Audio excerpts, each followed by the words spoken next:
ఆహ్! సృష్టికే మూలమైన బ్రహ్మదేవుడు, అలాగే మరణానికే అధిపతి అయిన యమధర్మరాజు వీళ్లంతా కలిసి ఒక సామాన్యమైన బంటుముందు వినయంగా తలవంచడమంటే వినడానికి కాస్త వింతగా ఉంది కదా. అవునవును, ఖచ్చితంగా చాలా వింతగానే అనిపిస్తుంది. అదే కదా.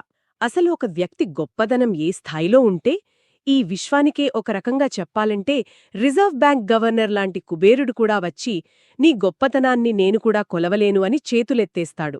అసలా బలం వెనక ఉన్న రహస్యమేమిటి అనేది ఈ రోజు మనం తెలుసుకోబోతున్నాం. ఈ మూలాల లోతైన విశ్లేషణకు స్వాగతం. నమస్కారమండి.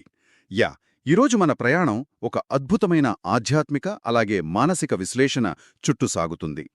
ఆర్చ సంస్కృతి అనే యూట్యూబ్ ఛానల్ నుండి మనం తీసుకున్న హనుమాన్ చాలీసా దోహా 15 నుండి 17 ద్వారా మీ అంతర్గత శక్తిని కనుగొనండి అనే ప్రవచన పాఠం మన నేటి మూలాధారం. రైట్. అంటే ఇది కేవలం ఒక భక్తి కోణంలో మాత్రమే సాగే చర్చ కాదన్మాట. ఎగ్జాక్ట్లీ. భక్తితో పాటుగా ముఖ్యంగా స్వామి వివేకానంద గారి బోధనల ద్వారా నాయకత్వ లక్షణాలు, నిస్వార్థ సేవ, ఇంకా క్లిష్ట పరిస్థితుల్లో సరైన నిర్ణయాలు ఎలా తీసుకోవాలో నేర్చుకోవటం ఈ విశ్లేషణ ప్రధాన ఉద్దేశ్యం. వావ్! నాకు ఈ అంశం గురించి మాట్లాడటానికి చాలా ఉత్సాహంగా ఉంది. ఎందుకంటే వేల సంవత్సరాల క్రితం నాటి విషయాలు మన ఆధునిక జీవితానికి, ముఖ్యంగా మన ఆఫీసుల్లో, వ్యక్తిగత జీవితాల్లో ఎలా సరిపోతాయో అని ఆలోచిస్తేనే చాలా ఆసక్తికరంగా ఉంది. మనం ముందుగా చోపాయ్ 14 మరియు 15 చూస్తే గనక ఇక్కడ ఆంజనేయ స్వామి కీర్తిని బ్రహ్మ, సనక సనందనాది మునులు కూడా వర్ణించలేరు అని మూలాల్లో చెప్పారు. అంటే సాక్షాత్తు సృష్టికర్తలే వర్ణించలేరు అంటున్నారా? అవునండి. కఠోపనిషత్తులో నచికేతుడికి గురువైన యమధర్మరాజు, అలాగే కుబేరుడు, ఇందాక మీరన్నట్టు కుబేరుడు ఒక రకంగా రిజర్వ్ బ్యాంక్ గవర్నర్ లాంటివాడు. అవును. సాధారణంగా డబ్బున్న వాళ్లకి కాస్త అహంకారం ఉండటం మనం చూస్తూనే ఉంటాం కదా. కరెక్ట్. కాని ఇక్కడ ఆ కుబేరుడు కూడా అత్యంత వినయంగా కీర్తిస్తున్నాడు. గొప్ప గొప్ప కవులు, పండితులు, వారిని సంస్కృతంలో కవి, కోవిద అంటారు. వారు కూడా ఆయన గొప్పదనాన్ని పూర్తిగా చెప్పలేకపోయారు. ఇది నిజంగా ఆశ్చర్యమే. ఎందుకంటే తులసీదాస్ గారు అంత గొప్ప కవి అయ్యుండి కూడా నా ప్రశంసలు సముద్రంలో కేవలం ఒక నీటిబొట్టులాంటివి అని ఒప్పుకున్నారు కదా. అవును. ఇంగ్లీష్లో టిప్ ఆఫ్ ది ఐస్బర్గ్ అంటారు కదా, అలాగనమాట. సరే, దీన్ని విడదీసి చూద్దాం. ఒక రాజును కాకుండా ఒక బంటునో ఎందుకంతగా కీర్తిస్తున్నారు అంటే ఇది ఎలా ఉందంటే ఒక పెద్ద సముద్రాన్ని తీసుకెళ్లి ఒక చిన్న స్పూన్తో కొలవడానికి ప్రయత్నించినట్లుగా ఉంది. ఇక్కడ అత్యంత ఆకర్షణీయమైన విషయమేంటంటే దీన్ని మనం వివేకానందుడి బోధనలతో అనుసంధానించడం. ఆ గొప్పదనానికి అసలు కారణం ఏకాగ్రత. ఏకాగ్రత అంటారా? అంటే ఫోకస్. ఫోకస్. వివేకానందుడేమంటారంటే ఏకాగ్రత అంటే నీటి కోసం 100 చోట్ల ఒక్కో అడుగు తవ్వడం కాదు, ఒకే చోట 100 అడుగులు తవ్వడం. అప్పుడే నీరు బయటకొస్తుంది. వావ్! ఎంత గొప్ప ఉదాహరణ. 100 చోట్ల తవ్వితే శ్రమ వృధా అవుతుంది కానీ లాభముండదు. కరెక్ట్. దీనికి సంబంధించి తులసీదాసుగారి ఒక అద్భుతమైన కథ మూలాల్లో ప్రస్తావించారు. ఆయన ఒకసారి శివాలయానికి వెళ్ళినప్పుడు అందరూ ఆయన అడుగుతారు, నువ్వు రాముడి భక్తుడివి కదా, శివాలయానికి ఎందుకొచ్చావని. చాలా సహజమైన సందేహమే. దానికి ఆయనేమన్నారు? ఆయనేమన్నారంటే, రాముడిపై నా భక్తిని మరింత పెంచమని శివుడిని కోరుకోవడానికి వచ్చాను అన్నారు. అంటే అందర్నీ ప్రేమించు, కాని ఒకరిని అనుసరించు. Love all, trust few, follow one అన్నమాట. ఆ ఏకాగ్రతే అసలైన కీర్తికి కారణం. భలే చెప్పారు. ఏకాగ్రత ద్వారా గొప్ప శక్తి వస్తుంది. సరే, కాని ఆ శక్తిని ఎలా సంపాదించాలి అనేది నా తర్వాతి ప్రశ్న. ఇక్కడే వివేకానంద గారి ఒక సూక్తి నాకు కొంచెం ఆశ్చర్యం కలిగించింది. ఏ సూక్తి అండి? అదే భగవద్గీతను బాగా అర్థం చేసుకోవాలంటే ముందు ఫుట్బాల్ ఆడండి అన్నారు కదా. నాకైతే ఇక్కడ కొంచెం సందేహం వస్తోంది. ఆధ్యాత్మికత అంటేనే ప్రశాంతంగా కళ్ళు మూసుకుని కూర్చోవడం కదా. ఈ ఫుట్బాల్ ఏంటి? శారీరక బలం కేవలం క్రీడాకారులకు మాత్రమే కదా అవసరం. దీన్ని మనం విస్తృత కోణంలో చూస్తే ఆ వివేకానందుడు ఎందుకలా అన్నారో అర్థమవుతుంది. ప్రపంచంలో పాపాలకు, దుఃఖాలకు మూలకారణమేమిటో తెలుసా? ఏంటది? బలహీనత. ఒక బలహీనమైన శరీరం ఎప్పటికీ బలమైన మనసును మొయ్యలేదు. అందుకే ఆయనకి ఇనుప కండరాలు, ఉక్కు నరాలు కావాలి అన్నారు. అంటే శరీరం దృఢంగా ఉంటేనే మెదడు కూడా చురుగ్గా పనిచేస్తుంది అని ఆయన ఉద్దేశమనమాట. ఎగ్జాక్ట్లీ. అందుకే మూలాల్లో ప్రవచనకర్త కూడా సరదాగా ఒక మాటన్నారు, ఫుట్బాల్ ఆడటానికి వెళ్ళమని వివేకానందుడు చెప్పారు గదాని ఇప్పుడు ఈ చాలీసా క్లాస్ నెగ్గొట్టి గ్రౌండ్కెళ్ళకండని. అవునవును. వినడానికి సరదాగా ఉన్నా ఇందులో చాలా లోతైన అర్థముంది. సరే, బలముండటం ఒక ఎత్తు. కాని హనుమంతుడికి అంత బలమున్నా సరే సముద్రం దాటేటప్పుడు జాంబవంతుడాయనకు గుర్తు చేయాల్సొచ్చింది కదా. అలా ఎందుకు జరిగింది? అది చాలా ఇంట్రెస్టింగ్ పాయింట్. ఇక్కడ జాంబవంతుడు అంటే ఒక గురువు లేదా పెద్దల ప్రతిరూపం.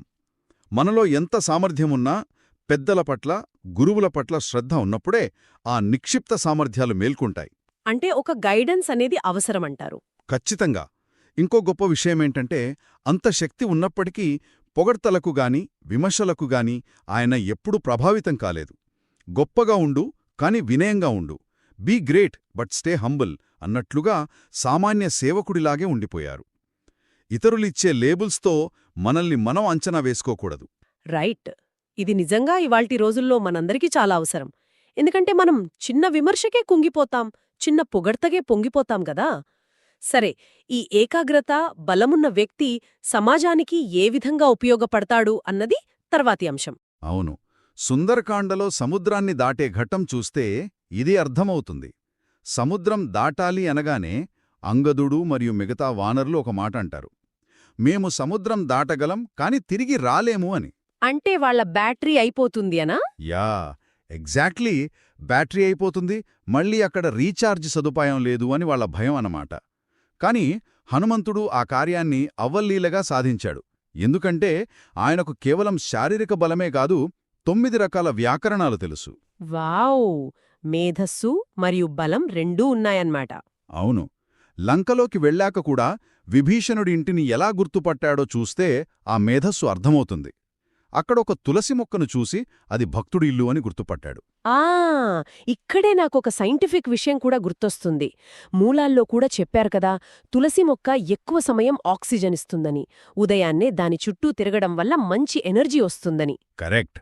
ఆ రాక్షస వాతావరణంలో కూడా ఆ ప్రాణవాయువును, ఆ పాజిటివ్ ఎనర్జీని పసిగట్టగలిగాడు. ఇంకొక ముఖ్యమైన ఘటం సుగ్రీవుడిని, రావుడిని కలపడం. ఇక్కడే విషయం చాలా ఆసక్తికరంగా మారుతుంది. నాకైతే హనుమంతుడు నేటి కార్పొరేట్ వరల్డ్లోని అత్యుత్తమ లింక్డ్ఇన్ నెట్వర్కర్ లాగా అనిపిస్తున్నాడు. లింక్డ్ఇన్ నెట్వర్కరా? భలే పోల్చారే. మరి అంతే కదండీ. వాలి భయంతో సుగ్రీవుడు దాక్కున్నప్పుడు హనుమంతుడు మారువేషంలో వెళ్లి వాళ్ల మధ్య నెట్వర్కింగ్ చేశాడు కదా. కాని ఇక్కడ అద్భుతమేమిటంటే ఇవాళ మనం ఎవరితోనైనా నెట్వర్కింగ్ చేస్తే మన ఆర్ఓఐ ఏంటి, అంటే రిటర్న్ ఆన్ ఇన్వెస్ట్మెంట్ ఏంటి, మనకొచ్చే లాభమేంటి అని ఆలోచిస్తాం. కాని ఆయనకు సొంత లాభం మీద ఎలాంటి ఆశ లేదు. యా, ఇది చాలా డీప్ పాయింట్ అండి. సింహాసనం లేదా బహుమతి ఆశించకుండా ఇతరుల కోసం బ్రతకడం అంటే ఇదే. వివేకానందులు ఒక మాటంటారు, ఇతరుల కోసం బ్రతికేవారే నిజంగా బ్రతికి ఉన్నట్లు, మిగతావారు జీవోత్సవాలతో సమానమని. అక్షరాల నిజం. మనం భయాన్ని జయించాలంటే ఎప్పుడూ ధర్మానికి, అంటే ఈశ్వరుడికి కట్టుబడి ఉండాలి. భగవంతుని ప్రణాళిక ముందు మన సొంత ప్లాన్స్ అన్నీ వదిలేయాలి. అందుకే ప్రవచనకర్త అంటారు, ఒక మంచి నాయకుడు కావాలంటే ముందొక మంచి అనుచరుడు కావాలని. రైట్. గుడ్ ఫాలోవర్ అయినప్పుడే గుడ్ లీడర్ అవుతారు. సరే, సుగ్రీవుడికి సహాయం చేయడం అనేదొక ఎత్తు అయితే, ఏకంగా శత్రు శిబిరంలో ఉన్న వ్యక్తిని తీసుకువచ్చి ధర్మం వైపు నడిపించడం ఇంకొక ఎత్తు. మీరు విభీషణుడు గురించే కదా మాట్లాడుతున్నారు? అవునండి, విభీషణుడి నిర్ణయం గురించి.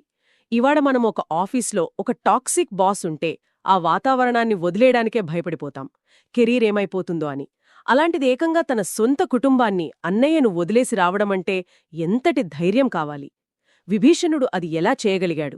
ఇది మనందరికీ ఒక ముఖ్యమైన ప్రశ్నను లేవనెత్తుతుంది. విభీషణుడికి ఆ ధైర్యం ఎక్కడ నుండొచ్చింది అంటే హనుమంతుడి సలహా వల్లే. దాన్నే ఇంగ్లీష్లో వైజ్ కౌన్సిల్ అంటారు. అంటే సరైన సమయంలో సరైన సలహా ఇవ్వడమన్నమాట. అవును. సొంత అన్నయ్య రావణుడు ఎంత ఒత్తిడి చేసినా, అవమానించినా సరే విభీషణుడు సత్యాన్నే, ధర్మాన్నే ఎంచుకున్నాడు. ఎప్పుడైతే మనం సరైన సలహాను ధైర్యంగా పాటిస్తామో అది మన జీవితాన్ని పూర్తిగా మార్చేస్తుంది. నిజమే. జీవితంలో ఎదగాలి అంటే కొన్ని కఠిన నిర్ణయాలు తీసుకోక తప్పదు. ఎగ్జాక్ట్లీ. ఎదుగుదల కావాలంటే కొన్నిసార్లు మనకు అత్యంత సన్నిహితంగా ఉన్న విషపూరితమైన వ్యక్తులను, అంటే ఆ టాక్సిక్ ఇన్ఫ్లుయెన్సెస్ని వదిలిపెట్టక తప్పదు అని ఈ ఘట్టం మనకు వివరిస్తోంది. ఆ ఒక్క నిర్ణయం వల్లే గదా విభీషణుడు లంకలో ఒక అనామక సోదరుడి స్థాయి నుండి ఏకంగా లంకకు రాజవ్వగలిగాడు. వావ్! ఇది నిజంగా ఆలోచించాల్సిన విషయమే. కాబట్టి వీటన్నింటి అర్థమేమిటి? ఒకసారి మనం సారాంశం చూసుకుంటే నిజమైన బలమనేది కేవలం శారీరకమైనది మాత్రమే కాదు గదా! అవునండి, అది శారీరక దృఢత్వంతో పాటుగా ఏకాగ్రత, ఎవరికీ తలవంచని నిస్వార్థ సేవ, వినయం, అలాగే ఎంతటి కష్టమైన పరిస్థితుల్లోనైనా సత్యాన్ని ఎంచుకునే ధైర్యం, ఇవన్నీ కలిపితేనే నిజమైన బలం. వండర్ఫుల్ అండి. ఈ లోతైన విశ్లేషణను ముగించే ముందు ఒక ఆలోచింపజేసే ప్రశ్నను చూద్దాం. మన మూలాల్లో కూడా ఈ ప్రశ్నను చాలా లోతుగా అడిగారు. రావణుడికి ఇద్దరు తమ్ముళ్ళు గదా, కుంభకర్ణుడు, విభీషణుడు. అవును. సీతమ్మను అపహరించటం తప్పని వాళ్ళిద్దరికీ తెలుసు. ఇద్దరూ రావణుడిని వద్దని వారించారు కూడా. కాని రావణుడు విననప్పుడు కుంభకర్ణుడేం చేశాడు? రాజుపై ఉన్న గుడ్డి విశ్వాసంతో తప్పు అని తెలిసినా సరే అక్కడే ఉండి ప్రాణాలు వదిలాడు. అవును, అన్న కోసం చనిపోయాడు అంటారు. కరెక్ట్. కాని విభీషణుడు మాత్రం సత్యాన్నెంచుకున్నాడు. సొంత కుటుంబాన్ని వదిలేసి మరీ ధర్మం వైపు, అంటే రాముడి వైపు నిలబడ్డాడు. సో ఈ ఇద్దరిలో గుడ్డి విశ్వాసం చూపించి ప్రాణాలు వదిలిన కుంభకర్ణుడు గొప్పవాడా, లేక ఎన్ని కష్టాలొచ్చినా కఠినమైన నిర్ణయం తీసుకున్న విభీషణుడు గొప్పవాడా? ఇది నిజంగా చాలా కష్టమైన ప్రశ్నే. ఎవరికి వారు తమ మనస్సాక్షిని అడిగి తెలుసుకోవాల్సిన విషయమిది. అవునండి. ఈ ప్రశ్నను ఇలాగే వదిలేద్దాం. వింటున్న ప్రతి ఒక్కరూ దీని గురించి స్వయంగా ఆలోచిస్తారని ఆశిద్దాం. మరొక అద్భుతమైన లోతైన విశ్లేషణలో మళ్ళీ కలుద్దాం. అంతవరకు సెలవు.